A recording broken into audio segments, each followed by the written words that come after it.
తెలంగాణలో మున్సిపల్ ఎన్నికల ప్రచారానికి తెరపడింది. సాయంత్రం 5 గంటలకు మైకులు మూగబోయాయి. రాష్ట్రంలో ప్రధానంగా 7 కార్పొరేషన్ల పరిధిలో 414 వార్డు డివిజన్లు, 116 మున్సిపాలిటీల్లోని 2582 వార్డులు కలిపి మొత్తం 2996 వార్డులకు ఎన్నికలు నిర్వహించనున్నారు.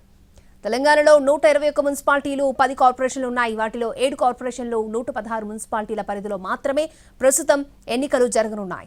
జీహెచ్ఎంసీ, గ్రేటర్ వరంగల్, ఖమ్మం కార్పొరేషన్లు మినహా కరీంనగర్, రామగుండం, నిజామాబాద్, మహబూబ్ నగర్, మంచిర్యాల, కొత్తగూడెం, నల్గొండ కార్పొరేషన్స్ లో ఎన్నికలు నిర్వహించనున్నారు. ఇప్పుడు నో కాస్ట్ కాఫ్ సిరప్ తో 60 రూపాయల విలువ గల ఇన్హేలర్ పూర్తిగా ఉచితం. దెబ్బకి దగ్గు జలుబు మాయం. జనగాం, వరంగల్, హన్మకొండ, మహబూబాబాద్, భూపాలపల్లి, కరీంనగర్, జగిత్యాల, రాజన్న సిరిసిల్ల, పెద్దపల్లి, ఖమ్మం, భద్రాద్రి, కొత్తగూడెం, ఆదిలాబాద్, నిర్మల్, కొమరం భీం, ఆసిఫాబాద్, మంచిర్యాల, రంగారెడ్డి, వికారాబాద్, మేడ్చల్, నిజామాబాద్, కామారెడ్డి, యాదాద్రి, సూర్యాపేట, నల్గొండ, సిద్దిపేట, సంగారెడ్డి, మెదక్, మహబూబ్ నగర్, నారాయణపేట్, గద్వాల, వనపర్తి, నాగర్ కర్నూల్, ములుగు మున్సిపాలిటీలకు ఎన్నికలు జరగనున్నాయి.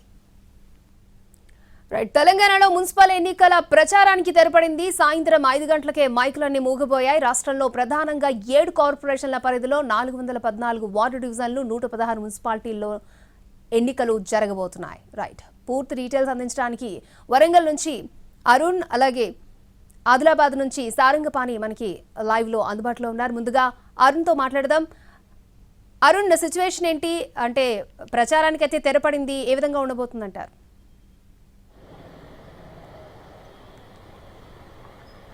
అక్షయ, గత వారం రోజులుగా మున్సిపల్ ఎన్నికల జోరు కొనసాగింది. ఉమ్మడి వరంగల్ జిల్లా వ్యాప్తంగా 12 మున్సిపాలిటీలకు ఎన్నికలు జరుగుతున్న నేపథ్యంలో అధికార యంత్రాంగం, అలాగే ఒకవైపు ఎన్నికల నిర్వహణకు ఏర్పాటు చేస్తే ప్రధాన పార్టీలన్నీ కూడా గెలుపు బాటలో నిలవడం కోసం కావాల్సినటువంటి అభ్యర్థులను ఎంపిక చేయడం, ఆ తర్వాత గెలుపు కోసం కావాల్సినటువంటి అంగులు ఆర్భాటాలు ఏర్పాటు చేసుకోవడం జరిగింది. ప్రచార జోరును పెంచడం జరిగింది. ముఖ్య నేతలందరూ కూడా వరంగల్ జిల్లాలో ప్రచారం చేసినటువంటి పరిస్థితి కనిపిస్తుంది. ఉమ్మడి వరంగల్ జిల్లాలో సీఎం రేవంత్ రెడ్డితో పాటుగా అలాగే బీజేపీ నుంచి ఈటల రాజేందర్, అలాగే బీఆర్ఎస్ నుంచి కేటీఆర్ కూడా 2 రోజుల పాటు వరంగల్లో ఉన్న రాత్రి మకాం వేసి ఆయన మొత్తం 9 మున్సిపాలిటీ పరిధిలో దాదాపు 7 మున్సిపాలిటీ పరిధిలో ఆయన రోడ్ మ్యాప్ ఉండేలాగా, రోడ్ షో నిర్వహించేలాగా ఏర్పాటు చేశారు.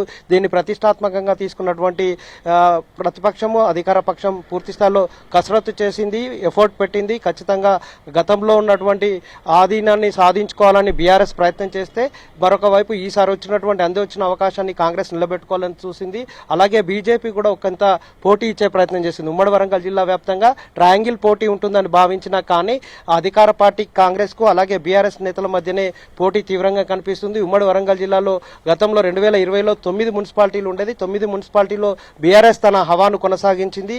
అప్పుడు 2020లో జరిగినటువంటి 9 మున్సిపాలిటీలో కాంగ్రెస్ కేవలం 33 స్థానాలకే పరిమితం కాగా బీఆర్ఎస్ 134 స్థానాలు కైవసం చేసుకొని అప్పుడు 9 మున్సిపాలిటీల్లో కూడా విజయం సాధించడం జరిగింది. బీజేపీ కేవలం 10 స్థానాలకే పరిమితమైంది. ఇక ఇండిపెండెన్స్ 23 స్థానాల్లో గెలిచి అప్పుడు బీఆర్ఎస్ ఆధిక్యంలో నిలబెట్టుకుంది. కానీ ఆ తర్వాత మారిన రాజకీయ పరిణామాల నేపథ్యంలో ఈసారి మరొక 3 మున్సిపాలిటీలు పెరిగాయి. 9 మున్సిపాలిటీలకి అదనంగా 3 మున్సిపాలిటీలు కొత్తగా వచ్చాయి. అందులో ములుగు మున్సిపాలిటీ, అలాగే స్టేషన్ గన్పూర్, కేస్ సముద్రం కొత్తగా రావడంతో పాటుగా వీటితో పాటు మిగిలినటువంటి నర్సంపేటలో మరొక మున్సిపాలిటీ పెరిగింది. దీంతో ఈ మున్సిపాలిటీలన్నింటిలో దాదాపు 160 డివిజన్లలో 1072 మంది బరిలో నిలుస్తున్నారు. అందులో కాంగ్రెస్ నుంచి 249, బీఆర్ఎస్ నుంచి 259, బీజేపీ నుంచి 238 మంది ఈసారి పోటీ చేస్తున్నాయి. వామపక్ష పార్టీలకు సంబంధించిన వాళ్ళు ఈసారి 11 మంది బరిలో నిలుస్తున్నారు.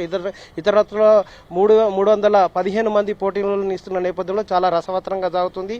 అయితే ఇప్పటి వరకు ప్రచారం ఒక ఎత్తు అయితే, దాని తర్వాత పోల్ మేనేజ్మెంట్ మీద అధికార పార్టీలన్నీ కూడా దృష్టి సారించాయి. ప్రతిపక్షం, అధికార పార్టీ 500 నుంచి సుమారుగా 2000 రూపాయలు పంపిణీ చేసేలాగా ఏర్పాట్లు చేసుకోవడం జరిగింది. ఇప్పటికే డివిజన్లలో ఖచ్చితంగా మున్సిపల్ చైర్మన్ గిరిని దక్కించుకోవాలంటే ఎక్కువ మెజార్టీ గెలవాలి కాబట్టి పోల్ మేనేజ్మెంట్ మీద దృష్టి సారించినటువంటి పరిస్థితి కనిపిస్తుంది. అక్షయ. ఓకే అరుణ్.